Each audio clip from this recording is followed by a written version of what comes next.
또 배민이 좀 시끌시끌합니다. 배민 매각부터 배민 올리까지 왜 이렇게 어지럽게 하는지 모르겠는데, 그래도 오늘은 배달하시는 사장님들을 위해서 배민 상위 노출 방법을 좀 공유해 드려 보려고 합니다. 첫 번째는 배달 접수 시간을 당기는 겁니다. 배민이 배달비 무료 정책을 시작하면서 뭐가 시작됐죠? 중개 역할을 하기 시작했습니다. 배달비도 배민의 수익 사업이 되었습니다. 그래서 우리는 접수 시간을 빠르게 하면 배민에서는 배차에 맞는 중개 시간이 당겨질 수 있기 때문에 접수 시간이 빠른 매장에게 상위 노출 점수를 주고 있습니다. 배달할 때 가장 중요한 게 전처리 작업을 통한 조리 시간을 단축하는 거잖아요. 전처리가 잘 안 돼 있으면 배달이 밀릴 수밖에 없습니다. 그래서 배민에서는 접수 시간을 빠르게 하는 매장을 준비가 잘 된 매장이라고 판단하고 상위 노출 점수를 추가로 주고 있습니다. 접수 시간을 어차피 빠르게 한다고 해서 배민 기사님들이 빠르게 못 오시거든요. 지금 배민에서 배달비를 너무 짜게 주기 때문에 기사님들 배차가 잘 안 돼요. 그러니까 부담 갖지 마시고 접수 시간을 좀 빨리 당겨서 접수하시면 상위 노출 점수를 받으실 수 있습니다. 자, 두 번째는 우리 가게 클릭의 사용 여부입니다. 모든 플랫폼들은 나한테 이득을 많이 주는 매장을 상위 노출하도록 설정되어 있습니다. 그 이득 중에 일부분이 광고의 영역인데, 지금 배민은 우리 가게 클릭이라는 광고만 남아있으니까 이걸 잘 사용하는 방법을 알아야겠죠? 이런 경험 있으실 겁니다. 이상하게 클릭 단가를 올리더라도 내 매장이 노출되지 않는 경험을 해보신 적이 있을 건데요. 지금 배민에는 업체들이 다양하게 들어와 있어서 이 모든 매장을 우리 가게 클릭만으로는 노출해주기가 쉽지 않은 상황입니다. 그래서 우리 가게 클릭에서도 등급제가 적용이 되거든요. 주문수, 리뷰수, 인기도 같은 자체 지표들을 활용해서 매장들의 등급을 나누고 등급 내에서 우리 가게 클릭의 단가대로 경쟁을 시키고 있습니다. 쉽게 말해 A등급의 가게들은 A등급끼리 경쟁을 하게 되고 B등급끼리는 B등급끼리의 단가 경쟁을 하도록 만들어져 있습니다. 그래서 내 매장이 C등급인데도 불구하고 아무리 입찰가를 높인다고 하더라도 우선순위에서는 빠질 수밖에 없는 거죠. 그래서 무조건 많이 입찰하는 게 아니라 우리 가게 클릭의 노출 범위를 2kg로 설정하시고 주변 매장들과 경쟁하실 때 직접 스크롤을 해보세요. 적어도 2번에서 3번 정도 내렸을 때 우리 매장이 뜰 수 있도록 설정해보는 겁니다. 이렇게 하면 배민에도 광고를 사용하는 매장으로 인식될 수 있고 저희 매장도 적절한 위치에서 노출을 잡으실 수 있을 겁니다. 배달 매장의 성공 여부는 2km 내에서 승부가 난다고 해도 과언이 아닌데요. 설정하실 때 2km 내에서 주문수를 계속해서 올리다 보면 매장의 랭킹이 올라가게 되고 그에 맞춰서 단가를 조정하면서 매장의 등급을 계속 올리셔야 됩니다. 무턱대고 광고비만 지출하게 되면 계속해서 마이너스를 볼 수밖에 없는 구조입니다.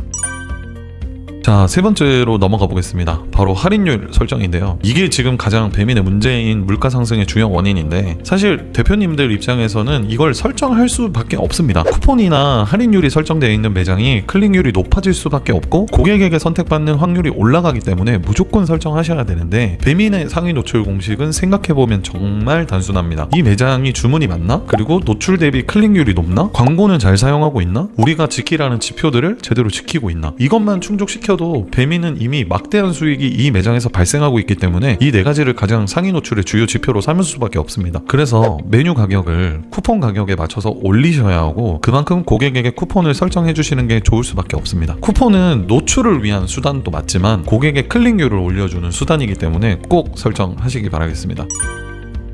자, 마지막으로 배달에서 중요한 것들을 제가 좀 따로 정리해봤는데요. 사실 배달 장사에서도 가장 중요한 건 재주문율입니다. 한 번 찾은 고객이 2번, 3번, 10번까지도 찾을 수 있는 매장을 만드셔야 하는데요. 재주문율을 올리는 방법은 첫 번째는 역시나 포장이 가장 깔끔해야 합니다. 고객이 음식을 받았을 때부터 깔끔한 포장은 매장의 신뢰도를 올려줘서 재주문율을 만들 수밖에 없습니다. 그리고 두 번째는 음식을 타 경쟁사보다 양을 늘려주는 겁니다. 고객 만족은 생각보다 쉬울 수 있습니다. 경쟁사보다 양을 좀 더 늘려주게 되면 고객의 가성비를 채워주게 되거든요. 이렇게 되면 무조건 재주문율이 올라갈 수밖에 없어요. 이렇게 말씀드리면 최 대장님 그러면 코스트만 올라가지 않나요? 이렇게 말씀하시는데 저희가 수많은 업장에 테스트를 하고 있잖아요. 광고비를 많이 지출하는 것보다 코스트 비용을 살짝 올리더라도 고객 만족을 시키는 게 우선입니다. 자, 생각을 해보자고요. 내 매장을 검색하고 들어올 때 광고를 클릭하고 들어오는 비용보다 기존에 시켜먹은 고객이 훨씬 만족해서 재주문을 하는 상황은 완벽하게 다른 상황입니다. 광고비를 많이 지출하는 행동보다 코스트 코스트를 올려서 고객 만족을 끌어올리는 거죠. 그렇게 되면 재주문율을 올릴 수 있습니다. 자, 세 번째는 배달 나갈 때 홍보 내용을 담아주는 겁니다. 매장의 장점이나 먹는 법, 보관 방법, 스토리텔링을 전단지로 만들어서 넣어보세요. 저는 배달 나갈 때 어떻게 했었냐면 쿠폰을 꼭 넣어드렸습니다. 그리고 영수증에 보시면 메모에 고객 요청사항들이 있잖아요. 거기에 항상 그 영수증에 답글을 달았었어요. 이게 진짜 별거 아닌 것 같죠. 근데 실제로 해보시면 진짜 귀찮거든요. 근데 이게 리뷰에 반영되는 경우가 굉장히 많습니다. 고객이 리뷰를 남길 때 그 메모를 보고 아, 나를 신경 쓰고 있구나 이렇게 판단해서 리뷰에 그대로 남겨주시는 경우가 많습니다. 그만큼 제가 말씀드리고 싶은 건 고객에게 신경 쓰고 있다 이런 메시지를 전달하는 것에 집중해야 합니다. 배달 매장은 홀매장처럼 대면 영업을 하는 게 아니기 때문에 이러한 사소한 것들부터 시작해서 고객에게 신경 쓰고 있다는 요소들을 챙겨주셔야 하고요. 배달은 진짜 고객이 만족하고 아니고가 빠르게 결정이 납니다. 오늘은 배민 상위 노출에 관한 꿀팁 몇 가지를 좀 정리해봤는데요. 앞서 말씀드렸듯이 배민이 좋아하는 일을 해야 내 매장의 랭킹이 올라가서 좋은 성과를 낼 수 있습니다. 광고비만 높이는 건 계속해서 지출만 들어갈 뿐입니다. 제가 오늘 말씀드린 내용들을 좀 체크하셔서 매장에 적용해보셨으면 좋겠고요. 조금 더 디테일하게 컨설팅을 받고 싶거나 상담하고 싶으신 분들은 저희가 운영하고 있는 단톡방도 있습니다. 자유롭게 들어오셔서 대화 나누시면 좋을 것 같고요. 오늘도 장사 대박 나시길 바라겠습니다. 감사합니다.